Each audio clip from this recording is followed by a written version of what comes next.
ಮನೆಯಲ್ಲಿ ಈ ವಸ್ತುಗಳನ್ನು ಖಾಲಿಯಾಗಲು ಬಿಟ್ಟರೆ ಹಣದ ಸಮಸ್ಯೆ ಬೆನ್ನು ಹತ್ತುತ್ತದೆ. ಲಕ್ಷ್ಮೀದೇವಿ ಮನೆಯಿಂದ ಹೊರಟು ಹೋಗುತ್ತಾಳೆ. ಮನೆಗೆ ಸಕಾರಾತ್ಮಕತೆ, ಸಂಪತ್ತು ಮತ್ತು ಸಮೃದ್ಧಿಯನ್ನು ಆಕರ್ಷಿಸುವ ಶಾಸ್ತ್ರದಲ್ಲಿ ಹಲವಾರು ಮಾರ್ಗಗಳ ಕುರಿತು ಹೇಳಲಾಗಿದೆ. ನಾವು ತಿಳಿದೋ ತಿಳಿಯದೆಯೋ ಕೆಲವು ತಪ್ಪುಗಳನ್ನು ಮಾಡುತ್ತಿರುತ್ತೇವೆ. ಅದು ಇಡೀ ಕುಟುಂಬದ ಮೇಲೆ ನಕಾರಾತ್ಮಕ ಪರಿಣಾಮ ಬೀರುತ್ತದೆ. ಶಾಸ್ತ್ರದಲ್ಲಿನ ಮಾರ್ಗಗಳನ್ನು ನಾವು ಪಾಲಿಸುವುದರಿಂದ ಮನೆಯಲ್ಲಿನ ನಕಾರಾತ್ಮಕ ಶಕ್ತಿ ಮನೆಯಿಂದ ಹೊರಹಾಕುತ್ತದೆ. ಅಲ್ಲದೆ ಕೆಲವು ವಸ್ತುಗಳು ಮನೆಯಲ್ಲಿ ಖಾಲಿ ಇಡಬಾರದು.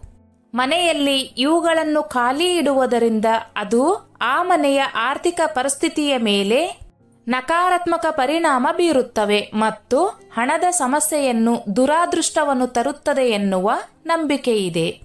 ಶಾಸ್ತ್ರದ ಪ್ರಕಾರ ಮನೆಯಲ್ಲಿ ನಾವು ಯಾವ ವಸ್ತುಗಳನ್ನು ಖಾಲಿ ಇಡಬಾರದು ಎಂಬುದನ್ನು ಕುರಿತು ಇಲ್ಲಿ ತಿಳಿದುಕೊಳ್ಳೋಣ. ಈ ವಸ್ತುಗಳು ಖಾಲಿ ಇದ್ದರೆ ಮನೆಯಲ್ಲಿ ಹಣದ ಸಮಸ್ಯೆ ಉಂಟಾಗುತ್ತದೆ. ನಿಮ್ಮ ತಿಜೋರಿ ಮತ್ತು ಕೈಚೀಲಗಳನ್ನು ಎಂದಿಗೂ ಖಾಲಿಯಾಗಿ ಇಡಬಾರದು. ಇವುಗಳಲ್ಲಿ ನೀವು ಒಂದಿಷ್ಟು ಹಣವನ್ನು ಯಾವಾಗಲೂ ಇಟ್ಟುಕೊಂಡಿರಬೇಕು. ಶಾಸ್ತ್ರದ ಪ್ರಕಾರ ಇವುಗಳನ್ನು ನಾವು ಎಂದಿಗೂ ಖಾಲಿ ಬಿಡಬಾರದು. ಶಾಸ್ತ್ರದ ಪ್ರಕಾರ ತಿಜೋರಿ ಅಥವಾ ಪರ್ಸ್ ಸಂಪೂರ್ಣವಾಗಿ ಖಾಲಿಯಾಗಿದ್ದರೆ ಲಕ್ಷ್ಮೀದೇವಿಯು ನಿಮ್ಮ ಮೇಲೆ ಕೋಪಗೊಳ್ಳುತ್ತಾಳೆ ಮತ್ತು ನಿಮ್ಮ ಮನೆಯಲ್ಲಿ ನೆಲೆಸುವುದಿಲ್ಲ. ಅಂತಹ ಸಂದರ್ಭಗಳಲ್ಲಿ ಲಕ್ಷ್ಮೀದೇವಿಯನ್ನು ಸಮಾಧಾನಪಡಿಸಲು ಗೋಮತಿ ಚಕ್ರ, ಅರಿಶಿನವನ್ನು ಮತ್ತು ಸ್ವಲ್ಪ ಹಣವನ್ನು ಕೆಂಪು ಬಟ್ಟೆಯಲ್ಲಿ ಕಟ್ಟಿ ಇವುಗಳನ್ನು ಇಟ್ಟುಕೊಳ್ಳಬೇಕು.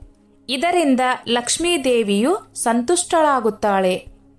ಶಾಸ್ತ್ರದ ಪ್ರಕಾರ ಖಾಲಿ ಬಕೆಟ್ ಅನ್ನು ಸ್ನಾನಗೃಹದಲ್ಲಿ ಇಡಬಾರದು. ಆ ಬಕೆಟ್ನಲ್ಲಿ ನೀರಿಲ್ಲದಿದ್ದಾಗ ನಕಾರಾತ್ಮಕ ಶಕ್ತಿಯು ತ್ವರಿತವಾಗಿ ಮನೆಯನ್ನು ಪ್ರವೇಶಿಸುತ್ತದೆ. ಇದನ್ನು ಹೊರತುಪಡಿಸಿ ನೀವು ನಿಮ್ಮ ಬಾತ್ರೂಮ್ನಲ್ಲಿ ಮುರಿದ ಅಥವಾ ಕಪ್ಪು ಬಕೆಟ್ ಅನ್ನು ಎಂದಿಗೂ ಬಳಸಬೇಡಿ. ಇದರಿಂದ ಮನೆಯಲ್ಲಿ ಹಣಕಾಸಿನ ಸಮಸ್ಯೆಗಳು ಮತ್ತು ವಾಸ್ತು ದೋಷಗಳು ಉಂಟಾಗುತ್ತವೆ.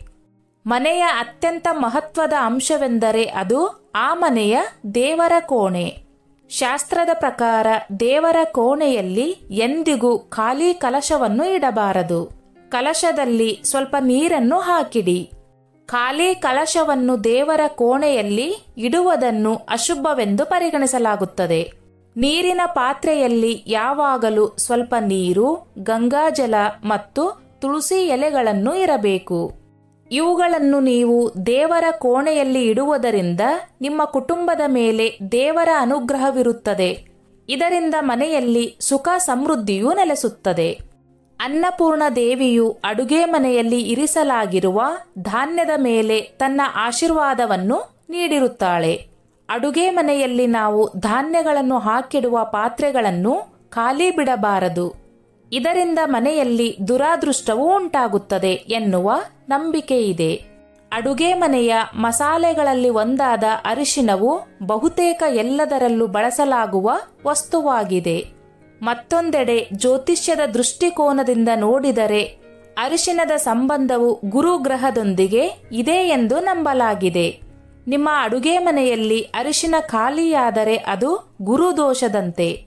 ಗುರುವಿನ ದೋಷದಿಂದ ನಿಮಗೆ ಹಣದ ಕೊರತೆ ಶುರುವಾಗುತ್ತದೆ ಮತ್ತು ವೃತ್ತಿಯಲ್ಲಿ ಹಿನ್ನಡೆಯಾಗುತ್ತದೆ. ಆದ್ದರಿಂದ ಅಡುಗೆ ಮನೆಯಲ್ಲಿನ ಅರಿಶಿನ ಖಾಲಿಯಾಗುತ್ತಿದೆ ಎಂದಾದಲ್ಲಿ ಅದಕ್ಕೂ ಮುನ್ನ ಹೊಸ ಅರಿಶಿನ ತಂದು ಅರಿಶಿನದ ಡಬ್ಬಿಯನ್ನು ತುಂಬಿಸಿ. ಮನೆಯಲ್ಲಿ ಅರಿಶಿನದ ಕೊರತೆಯು ಸಂಪತ್ತು ಮತ್ತು ಹಣದ ಕೊರತೆಯನ್ನು ಸೂಚಿಸುತ್ತದೆ ಮತ್ತು ಶುಭ ಕಾರ್ಯಗಳಲ್ಲಿ ಅಡಚಣೆಯನ್ನು ಸೂಚಿಸುತ್ತದೆ. ಅರಿಶಿನವನ್ನು ಯಾರಿಂದಲೂ ಕೇಳಬಾರದು ಅಥವಾ ಯಾರಿಗೂ ಕೊಡಬಾರದು ಎನ್ನುವುದನ್ನು ನೆನಪಿನಲ್ಲಿಡಿ. ಅಡುಗೆ ಮನೆಯಲ್ಲಿ ಉಪ್ಪು ಇಲ್ಲದಿದ್ದರೆ ಆಹಾರವನ್ನು ಬೇಯಿಸಲು ಸಾಧ್ಯವಿಲ್ಲ. ಕೆಲವರು ಮೊದಲು ಡಬ್ಬಿಯಲ್ಲಿ ತುಂಬಿದ ಉಪ್ಪನ್ನು ಮುಗಿಸಿ ನಂತರ ಅದರಲ್ಲಿ ಹೊಸ ಉಪ್ಪನ್ನು ತುಂಬುತ್ತಾರೆ. ಜ್ಯೋತಿಷ್ಯ ಶಾಸ್ತ್ರದಲ್ಲಿ ಉಪ್ಪನ್ನು ರಾಹುವಿನ ವಸ್ತು ಎಂದು ಪರಿಗಣಿಸಲಾಗುತ್ತದೆ. ಅಡುಗೆ ಮನೆಯಲ್ಲಿ ಉಪ್ಪು ಖಾಲಿಯಾದರೆ ರಾಹುವಿನ ದುಷ್ಟ ಕಣ್ಣು ನಿಮ್ಮ ಮೇಲೆ ಬೀಳುತ್ತದೆ ಮತ್ತು ನಂತರ ನಿಮ್ಮ ಕೆಲಸವು ಹದಗೆಡಲು ಪ್ರಾರಂಭಿಸುತ್ತದೆ. ಮತ್ತು ನೀವು ಆರ್ಥಿಕ ಬಿಕ್ಕಟ್ಟನ್ನು ಎದುರಿಸಬೇಕಾಗುತ್ತದೆ. ಅಡುಗೆ ಮನೆಯಲ್ಲಿ ಉಪ್ಪಿನ ಡಬ್ಬಿಯನ್ನು ಎಂದಿಗೂ ಖಾಲಿ ಬಿಡಬಾರದು ಎನ್ನುವುದನ್ನು ನೆನಪಿನಲ್ಲಿಡಿ. ಅದರ ಜೊತೆಗೆ ಇನ್ನೊಬ್ಬರ ಮನೆಯಿಂದ ಉಪ್ಪನ್ನು ಕೇಳಬಾರದು ಎಂಬುದನ್ನು ನೆನಪಿನಲ್ಲಿಡಿ. ಹೀಗೆ ಮಾಡುವುದರಿಂದ ನಿಮ್ಮ ಸ್ವಂತ ಮನೆಯ ಅಡುಗೆ ಮನೆ ಯಾವಾಗಲೂ ಖಾಲಿಯಾಗಿರುತ್ತದೆ. ಅಂದರೆ ಹಣಕಾಸಿನ ಸಮಸ್ಯೆ ನಿಮ್ಮನ್ನು ಸದಾಕಾಲ ಕಾಡುತ್ತಲಿರುತ್ತದೆ. ಕುಂಕುಮ ಹೆಣ್ಣಿನ ಸೌಭಾಗ್ಯದ ಸಂಕೇತ. ಹಾಗಾಗಿ ಕುಂಕುಮ ಎಂದಿಗೂ ಖಾಲಿಯಾಗಬಾರದು. ಮನೆಯಲ್ಲಿ ಸದಾ ಅರಿಶಿನ ಕುಂಕುಮ ಇರುವುದು ಸಕಾರಾತ್ಮಕತೆಯ ಮಂಗಳಕರವಾದ ಸಂಕೇತವಾಗಿರುತ್ತದೆ. ಹಾಗಾಗಿ ಅರಿಶಿನ ಕುಂಕುಮ ಎಂದಿಗೂ ಖಾಲಿಯಾಗದಂತೆ ನೋಡಿಕೊಳ್ಳಿ. ನಿಮ್ಮ ನಾಲಿಗೆಯನ್ನು ಸುಮ್ಮನೆ ಹರಿಯಬಿಡಬೇಡಿ. ನಮ್ಮ ಏಳಿಗೆಯಲ್ಲಿ ಭಾಷೆಗೆ ಬಹುಮುಖ್ಯ ಸ್ಥಾನವಿದೆ. ಅದಕ್ಕೆ ಅಪ್ಪಿತಪ್ಪಿಯೂ ನಾಲಿಗೆ ಖಾಲಿ ಮಾಡಬೇಡಿ. ಎಂದರೆ ನಾಲಿಗೆಯಿಂದ ಯಾರನ್ನು ಅವಮಾನಿಸಬೇಡಿ. ಮನೆಯ ಹಿರಿಯರಿಗೆ ಮಾನಸಿಕವಾಗಿ ನೋವುಂಟು ಮಾಡುವ ಮಾತುಗಳನ್ನು ಹೇಳಬೇಡಿ. ಹೀಗೆ ಮಾಡುವುದರಿಂದ ತಾಯಿ ಲಕ್ಷ್ಮೀದೇವಿ ಕೋಪಗೊಂಡು ದಾರಿ ಬದಲಿಸುತ್ತಾಳೆ. ಆದುದರಿಂದಲೇ ಮನೆಯ ಹಿರಿಯರನ್ನು ಯಾವತ್ತೂ ಅಗೌರವ ಮಾಡಬಾರದು. ಈ ವಿಷಯಗಳನ್ನು ಯಾವಾಗಲೂ ಮನಸ್ಸಿನಲ್ಲಿಟ್ಟುಕೊಳ್ಳಬೇಕು. ಮನೆಯಲ್ಲಿ ಈ ಮೇಲಿನ ವಸ್ತುಗಳನ್ನು ಖಾಲಿ ಇಡುವುದರಿಂದ ಆ ಮನೆಯಲ್ಲಿ ದುರಾದೃಷ್ಟವು ಹೆಚ್ಚಾಗುತ್ತದೆ. ಆ ಮನೆಯ ಸದಸ್ಯರು ಸದಾ ಹಣಕಾಸಿನ ಸಂಕಷ್ಟದಲ್ಲಿ ಸಿಲುಕಿಕೊಂಡಿರುತ್ತಾರೆ. ಸ್ನೇಹಿತರೆ, ಈ ನನ್ನ ಮಾಹಿತಿ ನಿಮಗೆ ಇಷ್ಟವಾಗಿದ್ದಲ್ಲಿ ದಯವಿಟ್ಟು ಶೇರ್ ಮಾಡಿ, ಲೈಕ್ ಮಾಡಿ ಮತ್ತು ಸಬ್ಸ್ಕ್ರೈಬ್ ಮಾಡಿ.